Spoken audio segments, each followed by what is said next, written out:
Olá!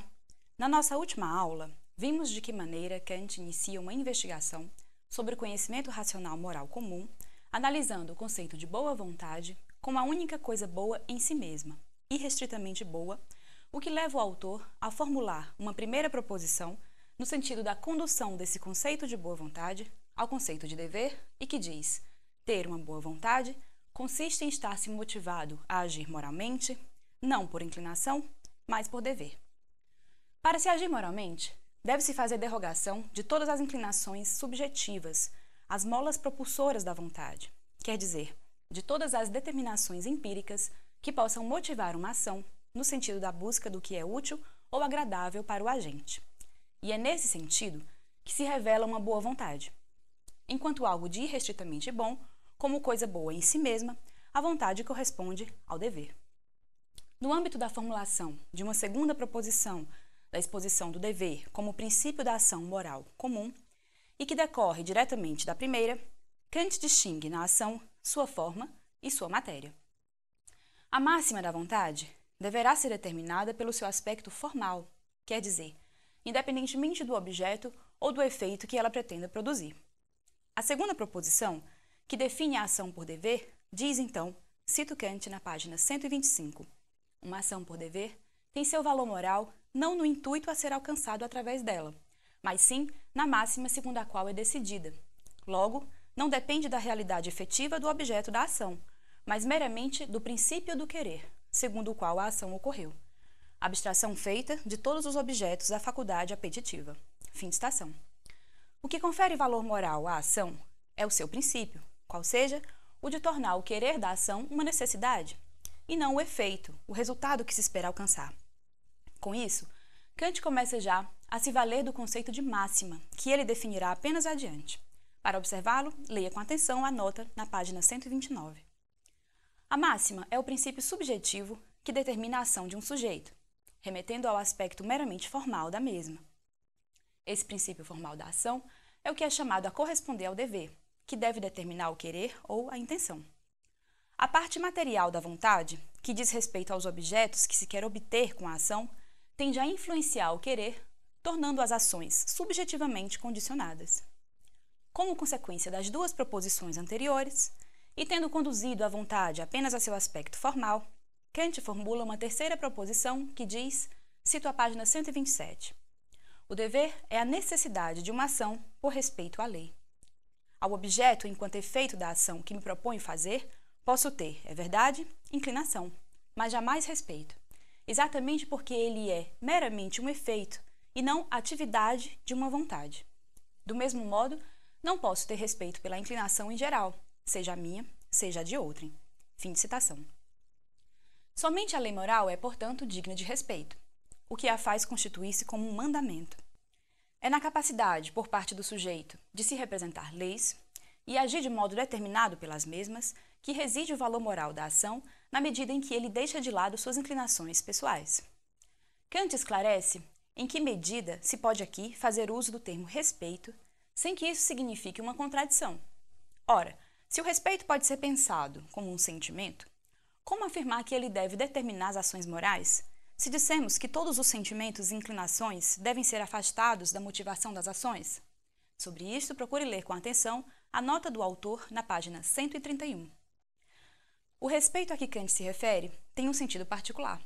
Pode-se, com efeito, concebê-lo de maneira inteiramente cognitiva, designando o agir moral fundado na consciência da subordinação da vontade à lei. Isso se distingue inteiramente da caracterização afetiva, do respeito compreendido como medo ou temor. Assim, por um lado, tenho estima pela lei moral e, portanto, me sinto no dever de agir em respeito a ela. Mas, por outro lado, sinto coagir da minha vontade e tolhidas minhas volições em função dessa mesma lei, o que me faz ter diante dela um sentimento de temor. No entanto, se tomamos o respeito de um ponto de vista estritamente cognitivo, posso agir por respeito à lei moral, simplesmente na medida em que sou capaz de me representá-la. Cito a passagem entre as páginas 129 e 130. Nada senão a representação da lei em si mesma, que, por certo, só tem lugar no ser racional na medida em que ela, a representação da lei, mas não o efeito esperado, é a razão determinante da vontade, pode constituir o bem tão excelente a que chamamos moral, o qual já está presente na pessoa mesma que age segundo a representação dessa lei. Fim de citação. Kant chega, assim, por meio dessas três proposições, a um princípio, o princípio da legalidade universal das ações, expresso na página 133, e que diz: nunca devo proceder de outra maneira, senão de tal sorte que eu possa também querer que a minha máxima se torne uma lei universal. Fim de citação. Uma vez que posso identificar, nos juízos morais comuns, algo como uma vontade irrestritamente boa, tenho condições de me representar uma lei que me faz agir em detrimento das minhas inclinações, de modo a fazer corresponder a máxima, o princípio da minha ação, a uma lei universal. Nesse sentido, considero que os motivos de minha ação são passíveis de necessidade e, portanto, universalizáveis, quer dizer, podendo valer para todos os seres racionais. Repousa, então, sob esta formulação, a ideia de que, voltando o meu querer inteiramente ao respeito pela lei moral, ao dever, abstraio os motivos de minha ação dos efeitos que ela possa vir a produzir e faço-a valer como derivada de um princípio, o do dever. Diante de um dilema moral, me pergunto, portanto, pode a máxima dessa minha ação ser erigida em lei universal? Em outras palavras, seria moralmente bom se não somente eu agisse assim, nessa situação determinada, mas toda a humanidade e em qualquer outra situação semelhante? Se a resposta for positiva, quer dizer, caso minha ação, enquanto princípio, possa se tornar uma lei universal, ela pode coincidir com uma lei moral. E é dessa maneira que a lei moral, fundada no princípio do dever, torna possível a boa vontade, aquele conceito comum de moralidade que vimos desde o início da sessão. Kant passa a tomar alguns casos como exemplos aos quais se poderia aplicar o princípio formulado, sendo o primeiro deles o caso da mentira ou da falsa promessa. Posso prometer em falso por vários motivos, sobretudo para me livrar de uma situação embaraçosa, sem considerar, muitas vezes, que a falsa promessa só temporariamente me exime de uma tal situação.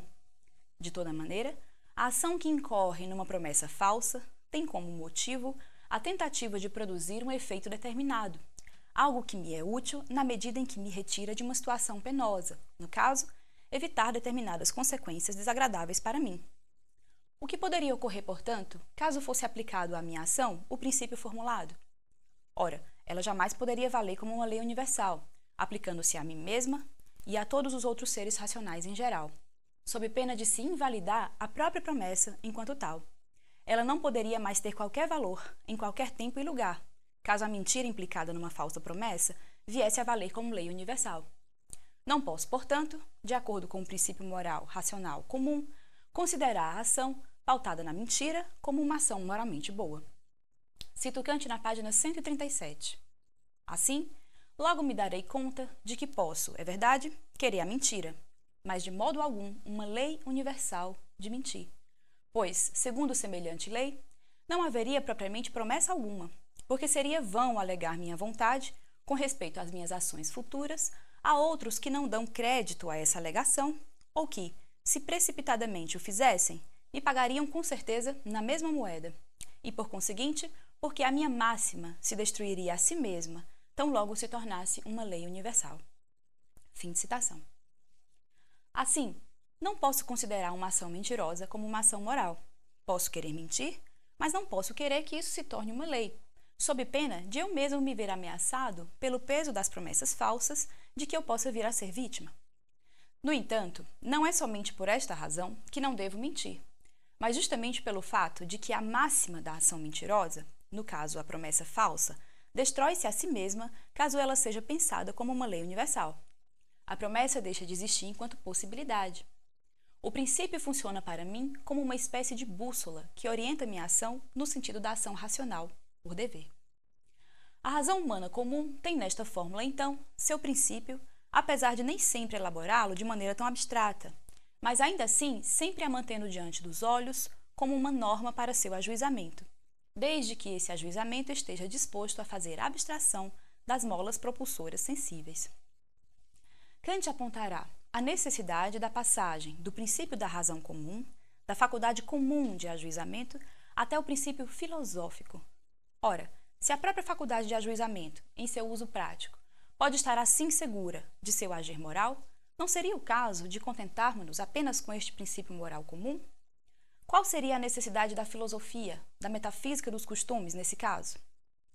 Ao final da primeira sessão, Kant abordará o problema de uma dialética natural que a razão humana comum oferece contra si mesma diante das leis rigorosas do dever, e que se caracteriza pelos obstáculos que a vontade humana apresenta ao cumprimento da lei. No limite, a ideia do dever poderia ser considerada pelo próprio filósofo como irrealizável pela natureza humana, afirmando contra ele a seguinte objeção: só podemos agir de acordo com princípios subjetivos, de modo que o homem nunca age de acordo com princípios racionais. No entanto, e nesse mesmo sentido, Kant nos alerta desde o prefácio, não é na natureza humana que devo encontrar a fonte dos princípios morais. Lembremos que a moral nada diz sobre o que ocorre, ela se ocupa das leis do que deve acontecer. No entanto, o peso de nossas inclinações, enquanto permanecerem sob a perspectiva de uma análise comum de moralidade, sempre apresentarão obstáculos à submissão da vontade humana à lei moral. É preciso, diz Kant, garantir aceitação e durabilidade a esse princípio, ao qual podemos chegar numa análise da razão comum, o que só se torna possível pela entrada, por parte da própria razão, no âmbito de uma filosofia prática. Cito Kant na passagem da página 145 a 146. Assim, pois, a razão humana comum é impelida não por qualquer necessidade da especulação, necessidade essa da qual jamais é acometida na medida em que se contenta em ser meramente uma sã razão, mas sim por razões práticas elas próprias, a sair de seu círculo e a dar um passo no campo de uma filosofia prática, para receber aí informação e clara orientação quanto à fonte de seu princípio e à correta determinação do mesmo, em contraposição às máximas que se estribam na necessidade e na inclinação. Fim de citação. Assim, é errôneo pensar que o cultivo da razão nos levaria ao descumprimento do dever, nos fazendo perder de vista algo conquistado com sucesso no âmbito da razão comum. Sem o recurso a uma filosofia prática, na qual seja analisada a faculdade racional, o princípio a que chegamos permanece sujeito a um embaraço, aquele que diz respeito ao peso de nossas inclinações. Assim como no uso teórico da razão, somente uma crítica torna seguro seu conhecimento, pensando então seus limites e suas condições de possibilidade, também em seu uso prático, deveremos fazer uma completa crítica da razão.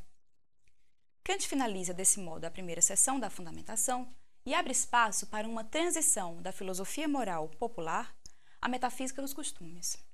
Ele inicia a segunda seção afirmando que até então não se tratou de nenhum conceito da experiência no tocante à questão da moralidade. Com efeito, consideramos até agora apenas um conceito dado no âmbito do conhecimento comum. O que a experiência nos mostra é justamente que não temos maneira alguma de, a partir dela, extrairmos princípios da moralidade.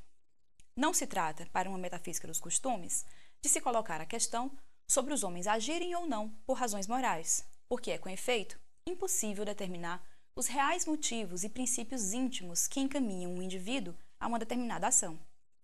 Entre os próprios filósofos encontram-se frequentes queixas sobre não podermos encontrar na experiência qualquer indicação dos princípios da moralidade que permitam identificar se uma ação humana pode de fato se dar não apenas em conformidade com o dever, mas por dever, quer dizer, tendo em vista a representação da lei moral e o respeito por ela. Assim, se temos tão somente a experiência do uso comum da moralidade como lugar de investigação sobre a possibilidade e validade do princípio supremo da moralidade, encontraremos somente o tão amado eu, como diz Kant, o amor de si mesmo, que continuamente se impõe à vontade humana, significando o empecilho à realização de ações moralmente boas. No entanto, adverte Kant, nada disso poderá se mostrar para nós como motivo para se pensar a impossibilidade da existência e da validade de leis rigorosas do dever. Poderíamos dizer que, mesmo que jamais tenha havido no mundo um único amigo sincero, eu não deixaria, por esta razão, de exigir de toda a humanidade a mais pura sinceridade. Ou seja, se a experiência me mostra a ausência de ações morais, o que posso concluir não é que as mesmas não possam existir e serem fundamentadas filosoficamente, mas apenas que o domínio de análise para o qual se deverá dirigir a filosofia deve ser não a experiência, mas o que se encontra a priori na razão. Cito Kant na página 167. Pois, com que direito podemos trazer aquilo que talvez só seja válido sob as condições contingentes da humanidade, a um respeito irrestrito enquanto preceito universal para toda a natureza racional? E como é que leis para a determinação da nossa vontade devem ser tomadas como leis da determinação da vontade de um ser racional em geral, e só enquanto tais também para a nossa, se elas fossem meramente empíricas e não tirassem de uma razão pura, mas prática, a sua origem plenamente a priori? Fim de citação. Assim, pouco importa que jamais tenha havido ações assentadas no severo mandamento do dever. Do que se trata, numa busca filosófica, a qual é conduzida a investigação comum sobre a moralidade, é buscar, única e exclusivamente na razão, as determinações a priori da ação. Nesse sentido, também os exemplos em nada poderão nos ajudar, podendo os mesmos valer apenas como incentivo para nós, como meio de tornar intuitivo o que a regra prática geral exprime, mas jamais como fonte da correção de nossos princípios morais por meio da imitação. O conhecimento comum carece da condução da questão da moralidade até a filosofia, a metafísica dos costumes, que busca tão somente a priori na razão a fonte de seu princípio supremo. A única maneira de se objetivar a vontade, de modo que ela possa efetivamente fazer corresponder na ação seu princípio, sua máxima, a uma lei, é por meio de sua identificação com a razão prática.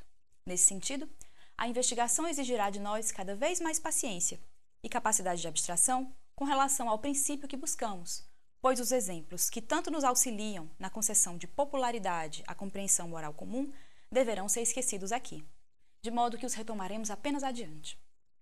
Somente dessa forma é que poderemos nos dedicar a um discernimento meticuloso sobre o princípio que precisamos investigar, evitando que a investigação ela mesma recaia em observações mal alinhavadas que, apesar de populares, em nada contribuem para a determinação do princípio moral. Kant discorrerá nesse momento do texto sobre a pureza da origem dos conceitos morais e sobre serem os mesmos motivos da ação muito mais poderosos sobre o coração humano, justamente por se assentarem meramente na razão. Cito Kant na página 177. Pois a representação do dever, e de modo geral, da lei moral, representação esta pura e sem mistura com qualquer acréscimo alheio de estímulos, tem sobre o coração humano, pela via da razão apenas, que pela primeira vez se dá conta aqui de que ela pode ser também prática por si mesma, um influxo tão mais poderoso do que todas as outras molas propulsoras. Fim de citação. Kant retoma a necessidade de se pensar a filosofia moral como que independente e anterior a toda antropologia prática, que se assenta em bases empíricas.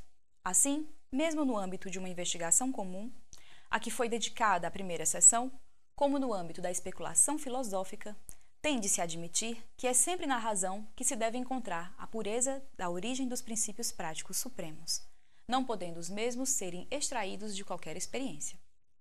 Teremos de nos dedicar, então, para expor de maneira completa a moral, ao exame da faculdade racional prática, ignorando os princípios dependentes da natureza humana, que é particular e contingente a esse respeito. É claro que toda essa investigação precisaria da antropologia para pensarmos a aplicação dos princípios aos homens, mas sem separarmos temporariamente essas duas tarefas, jamais poderemos, de um lado, de um ponto de vista teórico, conhecer com efeito o princípio supremo da moralidade, nem tampouco, de um ponto de vista prático, fundar efetivamente os costumes sobre estes princípios.